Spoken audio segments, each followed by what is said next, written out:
নমস্কাৰ এছ এ নিউজৰ দৰ্শকলৈ লৈ আহিছোঁ কেইবাটাও গুৰুত্বপূৰ্ণ খবৰ। দৰ্শকসকল এনেধৰণৰ খবৰসমূহ নিতৌ চাবৰ কাৰণে চেনেলটো ছাবস্ক্ৰাইব কৰি ভিডিঅ'টোত এটা লাইক কৰি দিব। দৰ্শকসকল আজিৰ প্ৰথমটো খবৰ হৈছে এটা ডাঙৰ খবৰ। বিশ্বৰ সকলো মুছলমানৰ হৈ আমেৰিকাৰ ৰাষ্ট্ৰপতিৰ ডাঙৰ ঘোষণা আৰু বিশ্বৰ মুছলমান লোক সন্মুখীন হৈছে অত্যাচাৰৰ। এই মন্তব্য কৰিছে আমেৰিকাৰ ৰাষ্ট্ৰপতিয়ে। হিংসাৰ চিকাৰ হৈ পৰিছে বিশ্বৰ সকলো মুছলমান আৰু মুছলমান জনতাই শক্তিশালী কৰি তুলিছে আমেৰিকা। দৰ্শকসকল, বিশ্বৰ মুছলমান জনতা অত্যাচাৰৰ সন্মুখীন হৈছে বুলি মন্তব্য কৰিছে জ' বাইডেনে। আৰু উইঘুৰ ৰোহিংগিয়া মুছলমানৰ সন্দৰ্ভতো ডাঙৰ মন্তব্য আমেৰিকাৰ ৰাষ্ট্ৰপতি জ' বাইডেনৰ। দৰ্শকসকল, বিশ্বৰ সকলো মুছলমানৰ হৈ আমেৰিকাৰ ৰাষ্ট্ৰপতিৰ এই ডাঙৰ মন্তব্য। দৰ্শকসকল, আজিৰ ২ নম্বৰ খবৰটো হৈছে এটা ডাঙৰ খবৰ। জুবিনৰ সংগীতা অনুষ্ঠানত পুনৰ উদ্ভণ্ডালি আৰু একাংশ যুৱকৰ উদ্ভণ্ডালিয়ে অতিষ্ঠ কৰিলে ৰাইজক আৰু পৰিস্থিতি নিয়ন্ত্ৰণৰ বাবে আৰক্ষীৰ লাঠিচাৰ্জ। আৰু দৰ্শকসকল, বিশ্বনাথৰ বৰগাংগৰ কেন্দ্ৰীয় ৰঙালী বিহুত এই ঘটনা সংঘটিত হৈছে।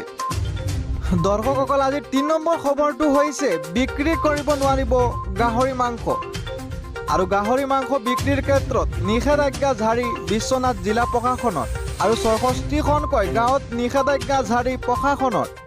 দৰ্শকসকল, আফ্ৰিকান সোৱাইন ফ্লুৰ সংক্ৰমণৰ প্ৰতি লক্ষ্য ৰাখি এই নিষেধাজ্ঞা প্ৰশাসনৰ আৰু ৬৬খনকৈ গাঁৱত ১ কিলোমিটাৰ খাদ্যৰ ভিতৰত কণ্টেইনমেণ্ট জোন ঘোষণা প্ৰশাসনৰ আৰু সংক্ৰমিত এলেকাৰ ১০ কিলোমিটাৰৰ ভিতৰত নিৰীক্ষণ ক্ষেত্ৰ হিচাপে ঘোষণা প্ৰশাসনৰ।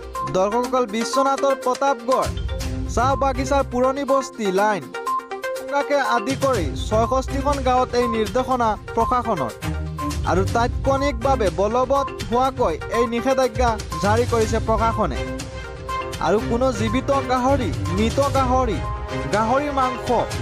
গাহৰিৰ মাংসৰ সামগ্ৰীলৈ নিয়া আৰু অনাৰ ক্ষেত্ৰত নিষেধাজ্ঞা জাৰি কৰিছে আৰু সংক্ৰমিত অঞ্চলৰ পৰা কোনো জন্তু বাহনেৰে আনিব নোৱাৰিব। আইন উলংঘনকাৰীৰ বিৰুদ্ধে কঠোৰ ব্যৱস্থা গ্ৰহণ কৰিব প্ৰশাসনে। আৰু দৰ্শকসকল, পৰৱৰ্তী নিৰ্দেশনা নিদিয়া পৰ্যন্ত বাহাল থাকিব এই নিষেধাজ্ঞা। দৰ্শকসকল, আজিৰ ৪ নম্বৰ খবৰটো হৈছে এটা ডাঙৰ খবৰ। বৃদ্ধি পাব গৃহ ঋণৰ EMI আৰু লগতে বৃদ্ধি পাব কাৰ লোনৰ EMIও। আৰু RBIৰ বৃহৎ হাৰত বৃদ্ধি কৰিলে ৰেপো ৰেট। দৰ্শকসকল, পূৰ্বে ৰেপো ৰেট আছিল ৪% আৰু RBIয়ে ৪%ৰ পৰা ৪.৪০%লৈ বৃদ্ধি কৰিলে ৰেপো ৰেট আৰু ইয়াৰ লগে লগে গ্ৰাহকৰ ওপৰত বৃদ্ধি পাব EMIৰ বোজা।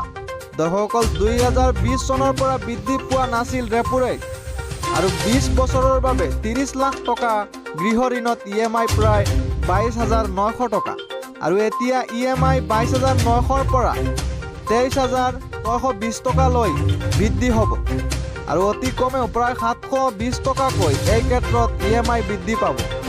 আৰু ফ্লটিং ৰেটত ঋণ লোৱাসকলৰ EMI বৃদ্ধি পাব আৰু মূল্যবৃদ্ধিৰ প্ৰভাৱ পৰিছে RBIৰ ওপৰত। মূল্যবৃদ্ধি নিয়ন্ত্ৰণ কৰিবলৈ RBIয়ে ৰেপো ৰেট বৃদ্ধি কৰাৰ সিদ্ধান্ত লৈছে আৰু RBIৰ গভৰ্ণৰ শক্তিকান্ত দাসে নিজে এই কথা প্ৰকাশ কৰিছে।